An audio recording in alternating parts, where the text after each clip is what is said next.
আমি আলোচনায় রত ছিলাম হযরতে বায়েজিদ বুস্তামি রাহমাতুল্লাহ আলাইহি আপনার এশার বাদে তার হুজরাত ওয়ারাম ফরমাইলা দয়া করে থোড়া আগে দিয়ে আমরা হিক্কা মারি যাই থোড়া আগে দিয়ে সালাম মারি হলে করে দিয়ে একটু ভিড় হয়ে যায় থোড়া জিকির করে করে আগে দিয়ে গো লা ইলাহা ইল্লাল্লাহ লা ইলাহা ইল্লাল্লাহ মুহাম্মাদুর রাসূলুল্লাহ আমার ভাই হল আর বুজুর্গ হল এই কলমাটারে গলার তসবি বানাইলাও কারণ সাফ নবীজি কইছেন জান দুনিয়া থাকি যাইবার সময় আপনি পড়িছো লা ইলাহা ইল্লাল্লাহ আমার নবীজির ফরমান ফাদাখালাল জান্নাহ আপনি দুনিয়া থাকি বিদায় লইও গিয়া জান্নাতে হমাইবা কওলা সুবহানাল্লাহ তাইলে কলমা শরীফের দরকার আছে নি সারা কিছু মানুষ কন হুজুর আমরা আল্লাহ বিল্লাহ বেশ করি না নমাজও পড়ি না আর আউরি গুরিস কিছু সুদমত খাইলাই দোয়া করেন জানি আল্লাহ খালি কলিমার সহিত মৌত করতা একবার কোন আউযুবিল্লাহ কত দুঃখার মাঝে মানুষ আছে কত দুঃখার মাঝে মানুষ আছে রে ভাই বুঝা গেছে কলমা লইয়া আল্লাহ বড় বিপদ করছেন তোমার ভাই খালি বার করতে নাই আপনি কলমা লইয়া যাওয়াটা বড় কঠিন মৌত বড় ভয়ঙ্কর সময় মৌত বড় ভয়ঙ্কর সময় আমার আল্লাহ কইছে কুল্লু নাফসিন যায়িকাতুল মৌত আল্লাহু আকবার আল্লাহর কালাম আল্লাহ কইছে তোমরা সরায় মৌতের কষ্টই গান বুক করা লাগবো কারণ মৌতের সিফাটা বড় ডাট সিফা রে ভাই বিশ্বনবী মুহাম্মদুর রাসূলুল্লাহর মোবারক সিনার মধ্যে যে সময় হযরতে আজরাইল হাত রাখলাম আল্লাহর হাবিবে ফরমায় আজরাইল আমার সিনার মধ্যে তুমি হিমালয় হুদুর পাহাড় আনি রাখছনি আমি মুহাম্মদুর রাসূলুল্লাহ বরদাস্ত করতাম পারি আর না একবার কোন সুবহানাল্লাহ হযরতে আজরাইল কইল গো আল্লাহর হাবিব এই পৃথিবীর জমিনের মধ্যে যত মানুষকে আমি জান কবজ করবো সবার যত আল্লাহ আল্লাহ সবচেয়ে সহজ রাস্তায় আপনার জান কবজ করার লাগি মহান মওলা আমারে বিধান জারি করছে হযরতে আজরাইলের কথা শুনিয়া বিশ্ব নবী খান্দনের কইল আজরাইল রে কি কথাটা আমারে শ্রবণ করাইলাই কি বাক্য তুমি আমারে শুনাইলাই সবচেয়ে সোজা রাস্তায় যদি আমার জান কবজ করো আর আমি এত কষ্ট অনুভব করিতে আজরাইল তাহলে আমার উম্মতের সিনাত যে সময় তুমি আট ফেলাইবা আমার উম্মতে কত কষ্ট অনুভব করব এই সময় তো আমার উম্মতে কলিমা পড়া সম্ভব হইত নাই আজরাইল রে তোমার একটা কথা আমি জানাইয়া দিয়ার কিয়ামত পর্যন্ত আনেওয়ালা যত উম্মত এই পৃথিবীর জমিনে আইবা সারারে যে কষ্ট দিবার লাগি মহান আল্লাহ তোমারে বিধান জারি করছেন এই মুহূর্তে আমি নবীর সিনাত দিয়ে দাও আমার উম্মতের লাগি তুমি কোনো কষ্ট বাকি রাখিও না একবার কইতাম না সুবহানাল্লাহ আরে মুসলমান একবার চিন্তা লাগাও নবীজি দুনিয়া থেকে যাইবার সময় আমরা চিন্তা করছো একবার কই সুবহানাল্লাহ আমার ভাই ই মৌত সারার আছে না নাই বহুত মানুষে প্রস্রাব পায়খানা করে দেয়নি মৌতের সময় বহুত মানুষে প্রস্রাব পায়খানা করে দেয় মৌত বড় ভয়ঙ্কর সময় আমার ভাই হল আর বুজুর্গ হল এই সময় কেউ সাহায্য করতে পারছো না আপনি যদি এই বিপদের সময় আমার ভাই হল আর বুজুর্গ হল যে সময় আমার মৌত আরম্ভ হইব আমার আল্লাহ কইছে ইন্নাল্লাযীনা ক্বালু রাব্বুনাল্লাহ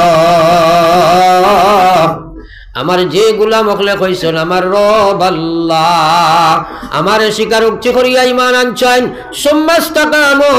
এরপরে ঈমানের মধ্যে মজবুত হয়ে গেছে গিয়া হে ফুরা ঈমানের হক আদায় করি লাইছে ফুরাভাবে ঈমানের হক আদায় করি লাইছে আমার আল্লাহ কইতা তাতানাজ্জালু আলাইহিমুল মালাইকা আমার গোলামের যে সময় মওত আরম্ভ হইব আমি আল্লাহ আমার পক্ষ থেকে রহমতের ফেরেশতার বারিশ তার সামনে বর্ষণ করব সুবহানাল্লাহ আল্লাহু আকবার চিন্তা করো আপনি যদি ঈমানের মতো ঈমান হয় আমার আল্লাহ কইরা আমার ভাই মওতের ভয়ঙ্কর সময় যে সময় আজরাইল আযাবটা মারতা তাতানাজ্জালু আলাইহিমুল মালাইকা রব্বুল আলামিন আকাশ থেকে ফেরেশতাগণ ফাটাই দিবা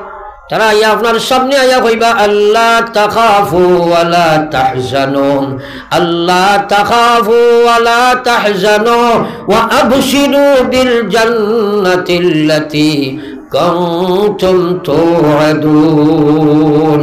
ও বাইরে আল্লাহর কোরআনের কথা মাথার চিন্তা লাগাও আমার আল্লাহ পাকের ফেরেশতা ইয়া কইবা আল্লাহ তাখাফু ওয়ালা তাহজানু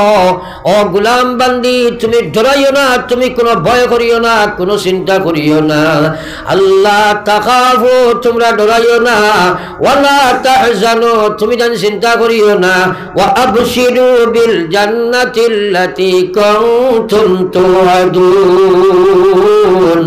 ফেরেশতা কইবা ও জান্নাতের সুসংবাদ তুমি শুনতে থাকো যে জান্নাত সম্পর্কে তোমার মহান আল্লাহ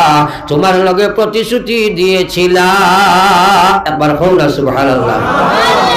কে কইবা ফেরেশতা বলে কে কইবা ফেরেশতা বলে কোন সময় আজরাইলের সময় জাকটা মারবা তোমারে যদি তোমার ঈমান ঠিক থাকে তোমার আল্লাহর বিধান যদি ঠিক রাখিয়া যাও মরার সময় রহমতের ফেরেশতা তোমার সামনে আইয়া হাজির হইবা আল্লাহর নবী ফরমাইতা ওই সময় তোমার মনোনীত যে জান্নাত আছে রে ভাই তোমার মনোনীত যে জান্নাত আল্লাহ তোমার লাগি গঠন করছে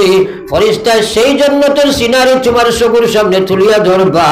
যেমনে গোলামে ওদিকে যেমনে চাইব আর কোনো এনাস্টিসাস ব্যবহার করার প্রয়োজন নাই আল্লাহর গোলামে যেমনে তার জান্নাতের ভাই আখরিয়া চাইব এবার ফেরেশতা আজরাইলে তার জবান কবজ করবা আল্লাহর কসম সামান্যতম কোনো কষ্ট ভোগ করত না কইনা সুবহানাল্লাহ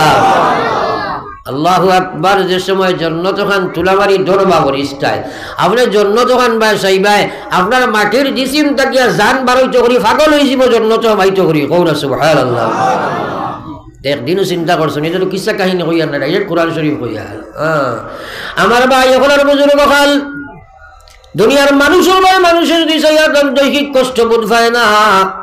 হযরত ঈসা আলাইহিস সালাতু ওয়াস সালাম হযরত ইউসুফ আলাইহিস সালাতু ওয়াস সালাম এত সুন্দর করে আল্লাহ বানাইছে রে ভাই বাহির তাকির ভিতর রক্ত কোনবাই যা সারা দেখা যায় পানির গ্লাস মুখে দিলে কোনবাই যার সারা দেখা যায় তো একবার কও সুবহানাল্লাহ মিশরের বাদশার খাদ্যমন্ত্রী যে সময় লইয়া নিল বাজার তাকিয়ে গেলাম বা ইতিহাসটা কইতাম না শুধু একটা দেখাইতাম সেই আর পয়েন্ট যে ওই সময় লইয়া নিয়া তার ঘরে লেবার বাদে জুলাইখায় তাই পাগল হয়ে গেল ইউসুফ আলাইহিস সালামের লাগে এই সময় পুরা বাদশাহদের মধ্যে একটা সমালোচনা আরম্ভ হইল যে মন্ত্রীর স্ত্রী আর বা আপনার তোমার গোলামের উপরে পাগল তাই গুনিয়া বিভিন্ন লাইনে বান্ধবী হলে বুঝাইল হইল তোমরা দেখছো না রে ভাই কোন বেটি দেখলে বুঝবাইলে এই বেটাকে তারা যে সময় মানলো না তখন একদিন সারা এই মন্ত্রীর স্ত্রীর সারা আপনার তাই বান্ধবী হলরে একগর নিমন্ত্রণ দিয়া আর হইল তোমরা ওখানে আইবা আজকে অতিথি আপ্যায়ন হইব হাসি খুশি হইব আর সারারে নিমন্ত্রণ করিয়া প্রত্যেকেরা তো একটা চাকু দিছে একটা আপেল দিছে দিয়া কইছে আমি যে সময় কইমু তোমরা খাটিয়া খাইবাই আর আখাগিয়া আর তার বান্দি হলরে কইছে যাও আমি যে সময় কইমু সময় ইসুফ রে আনিয়া ঘর ঢুকাইবাই সারা ইকানো বইয়া ততরা আমোদ প্রমোদের মধ্যে আসেন আখতা বান্দিয়ে খাদ্যমন্ত্রী স্ত্রী কই জুলাইখায় কইছে তারা লইয়াও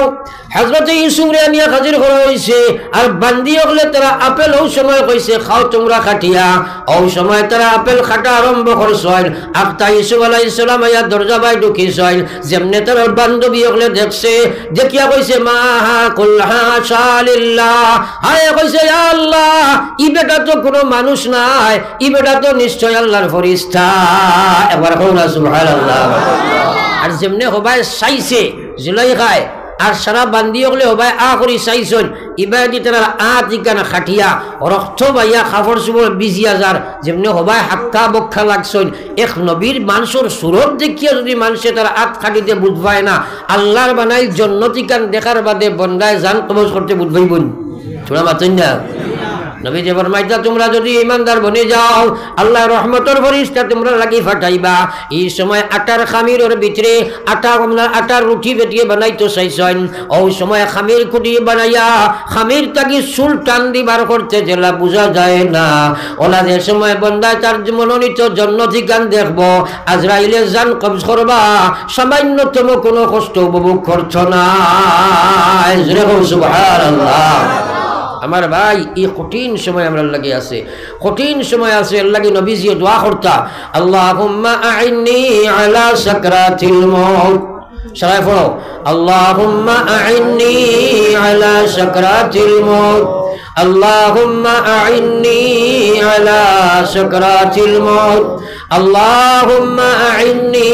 على سكرات الموت اللهم أعني على سكرات الموت اللهم أعني على سكرات الموت এই দোয়া সারার দরকার আছে শোনা মাছেন না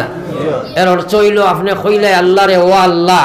আপনি আমারে সকরাতে মৌতের সময় সাহায্য করিও এই দোয়া করার দরকার নাইনি ছোড়া জোরে মাছেন না সারা তাইলে আইজ থাকি লইয়া বাকি জিন্দেগি প্রত্যেক অক্তর নমাজের পরে আমরা দোয়াই কান করবো হব ইনশাআল্লাহ সারা হব ইনশাআল্লাহ খান নিজর লাগি নাই মাতেন না কইবা ওয়া দুনিয়া কিচ্ছু হইলাম না বহুত গুরুত্বপূর্ণ মাতগুলা ফলা ইকাইছি পড়িতে আল্লাহুম্মা বারিক লানা ফি শাবান হো ওয়া বাল্লিগনা রমাজান এরপরে বলবে আল্লাহুম্মা আইন্নি على سكرات الموت اللهم أعني على سكرات الموت اللهم أعني على سكرات الموت এর অর্থ হইল হে আল্লাহ এই সকরাতের কঠিন সময় তুমি আল্লাহ আমারে সাহায্য গান করিও সুবহানাল্লাহ সালাই করমুন ইনশাআল্লাহ